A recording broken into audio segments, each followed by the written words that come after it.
help wasn't coming, it looked like the country had turned its back on them. Just like the country had turned its back on its team, Ghost Ops. Over a year ago, the Ghost Ops team had broken into a lab on the East Coast. Intel had it that the lab was brewing a weaponized form of Yersinia pestis, bubonic plague. What it had actually been brewing was a cancer vaccine that was stolen. It had been fed bad intel. It had been a trap set to take Ghost Ops down. The Ghost Ops team had been ambushed. John, Mac, and Nick were able to escape, though on their way to a court-martial for treason with the death penalty at the end of it. They'd made their way back west and set up a community of geniuses and runaways in an abandoned mine inside Mount Blue, and had been in the process of creating a thriving and almost self-sufficient community when the current shit came down. So yeah, they're used to being abandoned, making it on their own. He was flying over the Marin Headlands now. Forest fires had broken out, but no firefighters were there to combat the spread of the flames. The funky, multicolored homes of Sausalito, the lush millionaires' homes of Tabora, and all going up in smoke. He flew alongside the most famous bridge in the world. If you looked at the top of the Golden Gate Bridge, you could almost believe for a second that life was normal. There it stood, tall and red and elegant. But as he paralleled the bridge into San Francisco, you could see the roadway below, clogged with abandoned tanks and military vehicles, several with smoke still pouring out from the engines. The roadway was clogged with bodies too, some unrecognizable, just a red mass of protoplasm. At the city end of the bridge, the access road had been blown up, leaving an inaccessible 50-foot hole in the ground. Back in Haven, they'd been glued to their monitors watching breaking news. The Marines had held the Golden Gate and the Bay Bridge, effectively quarantining the city. But apparently a few infected got through, and each infected person became a vector, infecting 10 or even hundreds in turn. It was exponential, and it was fast. One tank had crashed through a railing and hung half on, half off the bridge. It was a good thing John wouldn't need to exit the city to the north from the bridge. It hurt to think that maybe no one would ever cross that bridge again. No use thinking that way. It was what it was. The beautiful white skyline of San Francisco drew nearer. Black columns of smoke resolved into flames at the base, whole sections of the city burning. This is what 1906 must have looked like, he thought, only no fire brigades were coming. No communal kitchens, no armies of volunteers helping the wounded. There would be no rebuilding. He reached the outer arm of the marina, followed it in, crossed over into the city along the waterfront, alive with infected. No one looked up at his passage. Light was draining from the sky, and his halo was a dull matte black with no reflective surfaces. And no one had the concept of helicopter in their heads anymore. He flew over vicious street brawls, vehicles left askew, a cable car at the turning station lying on its side. He crossed the grassy expanse of Ghirardelli Square, hovering for a moment over the roof of the Ghirardelli building, then landed lightly. He killed the engines and sat there for a moment, head bowed. His hands dropped to his lap. They were trembling slightly. Amazing. John had spent his entire adult life either in training for combat, in combat, or undercover. He'd spent 2 years undercover pretending to be a dealer in the Cartagena cartel, where any second he could be unmasked and hung on a meat hook as reprisal and warning. Nothing fazed him, nothing scared him, or so he thought. Turned out that the end of the world scared the shit out of him. So though the city was burning around him, though time was pressing, because who knew if even at this moment Sophie Daniels was being torn to bits, the case with the vaccines kicked into the bay, John sat still in his little helo, a marvel of technology and engineering, and waited for his hands to stop shaking. Screams came from the streets below, bellows really, of rage, of fury. Something crashed heavily. This wasn't getting any better. Time to go. He had his backpack already at the helo door. With an almost silent hiss of hydraulics, the helo door opened, and John stepped out onto the Ghirardelli building roof. From up here, where he couldn't see the street level, he could almost pretend that nothing had happened. If you ignored the smoke, you could almost think that it was 2 days ago and mankind was still rolling along in its lying, cheating, thieving ways where, however, in the interstices and almost as an afterthought, some people got medical care.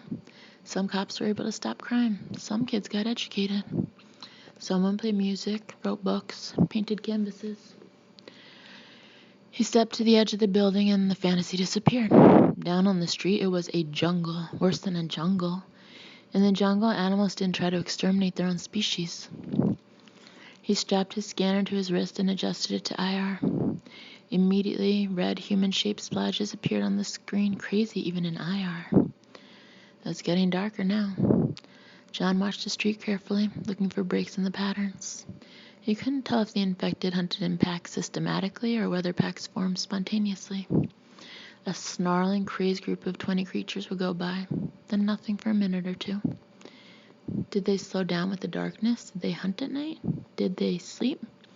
He had no idea. His entire life as a soldier, he'd pitted himself against enemies of different cultures. Pakistanis, Afghanis, Chinese, Mongolians, Colombians. All different, but now he realized they were more similar than different because they behaved according to human rules, the rules that were ingrained in our DNA. Another pack passed by and another, then 3 separately, snarling down the street. Fuck. There wasn't going to be a break in these creatures. The math was against him. Almost by definition, anyone on the street was infected. The few who weren't, and there was no way to tell how many of the uninfected were left, were locked indoors, frightened and trapped, like Sophie Daniels. It was that thought of Sophie Daniels trapped and terrified that galvanized him. He'd never met her, but he'd seen her photograph. She was beautiful, but beyond that, she had the look of Mac's wife Catherine and Nick's woman Elle. Very smart and very kind.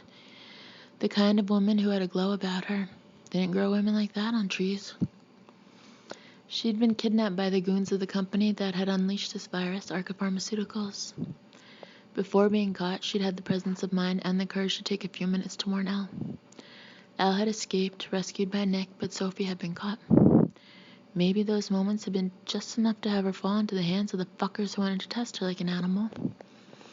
Elle had been scared sick for her friend.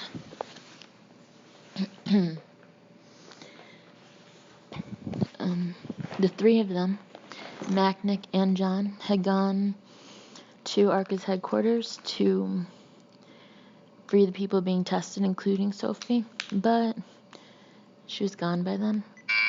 Oops.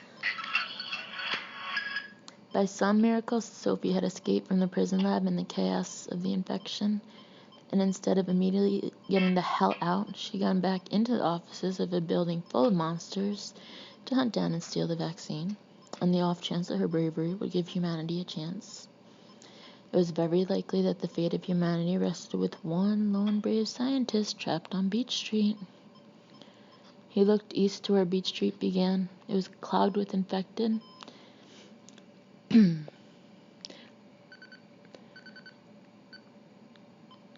Looking like crazed cockroaches from his vantage point, high on the roof of the Ghirardelli building. Salvation of humanity might be on that street. John wasn't too fond of humanity. To his mind, it was already barreling toward disaster before the infection exploded. Most humans were petty and mean, with streaks of greed and cruelty running through them. But there were exceptions. To his vast surprise, he found out that there were many who were good and brave, talented and selfless. Haven was full of people like that. People who deserve saving. Okay. He looked down from the parapet of the rooftop, checking his scanner, checking the writhing masses of red and yellow that appeared on his monitor. They were everywhere. There was never going to be a break. San Francisco was a city of 600,000 people, and he had to assume that something like 80 to 90% were infected. Maybe more. The city was teeming with infected. He had to go. Now. Without a second thought, he anchored 2 steel ropes, threw them over the side, grabbed one, and rappelled down the building fast, kicking away a snarling infected before landing lightly onto the paving stones and taking off at a run for Sophie Daniels. It was going to be a run for his life. On John's side was that he was a highly trained warrior and bristling with weapons, but he was one man in an area bristling with meat, tons of it. Looking down Beach Street, he could see at least 100 people, say an average of 80 kilograms a head. He was looking right now at 8,000 kilograms of lethally deranged humanity that could overwhelm him in an instant. The only thing that was going to save him was speed. At first, it was basically a slalom around the infected at top speed, By the time one of the fuckers realized he was coming, he was past them. He was at the corner of Beach and Jones, sorry to see the Buena Vista Cafe torched and charred, when he had his first problem. A big motherfucker, watching him coming, light blue eyes filled with empty madness, dressed like a chef, bloody toque and all.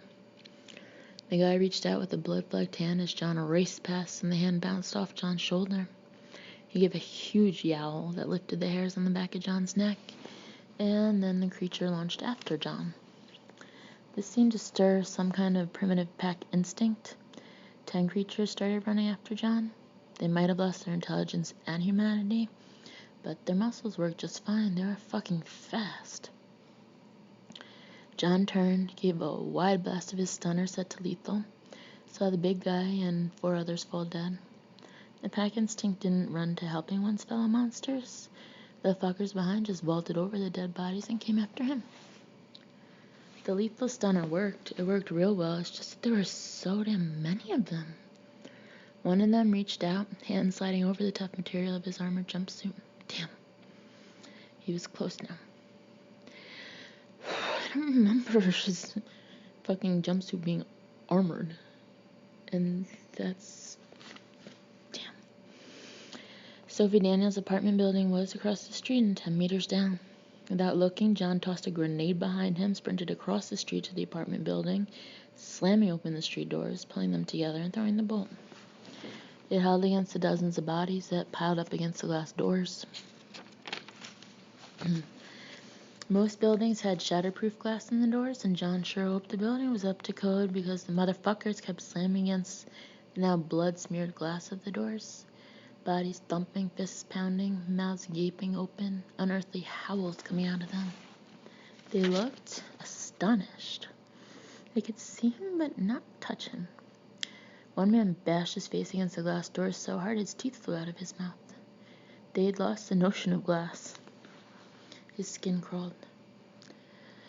Sophie Daniels lived on the 3rd floor. John moved fast, taking the stairs 3 at a time, grimly resolved. The stairs were slick with blood. The 3rd floor was miraculously clear. The building was a big one, and the corridor went right and left at the end. John rushed down, leaping over the corpses, counting doors, 312, 313, 314, 315. He looked at the lock. Oddly enough, it was a pretty good one. One would take even him a minute to pick. He was vulnerable out here, damn it. He knocked softly on the door, put his mouth close. Dr. Daniels? Dr. Sophie Daniels? Silence. He pressed against it, knocking softly again. Sophie? Elle sends me. It's John Ryan. She said she sent you an email. Oh, Christ. A loud sound around the corner at the end. A blood-flecked face peeked around the corner. A big guy dressed in a suit, now torn in tatters. When he saw John, he lifted his head and howled like a wolf. Goosebumps broke out all over John's body. The guy started coming at him at a run. Sophie! The rap was harder this time, still met by silence.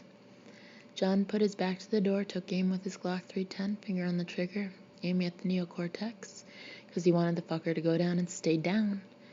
Tunnel visioning, finger tightening, the infected barreling down the corridor, screaming. The door at his back opened, a hand grabbed him around the throat from behind and pulled.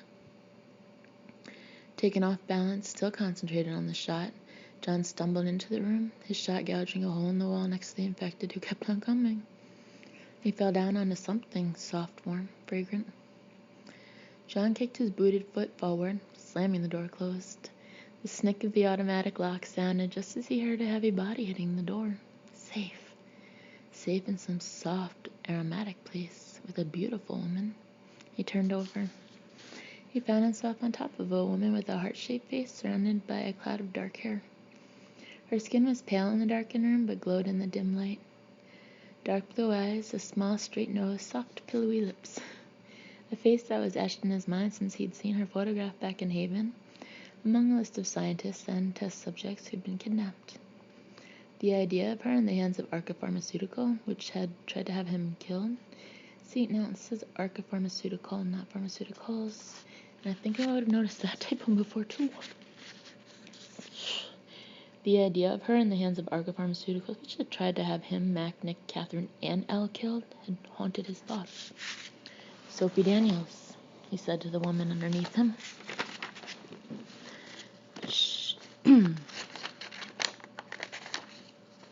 She was pale, but all of a sudden her face turned rosy with a blush, because something else was happening, totally out of his control. The adrenaline of the chase and the hunt had given him a hard-on, a combat boner big as a house, and she could feel every inch of it.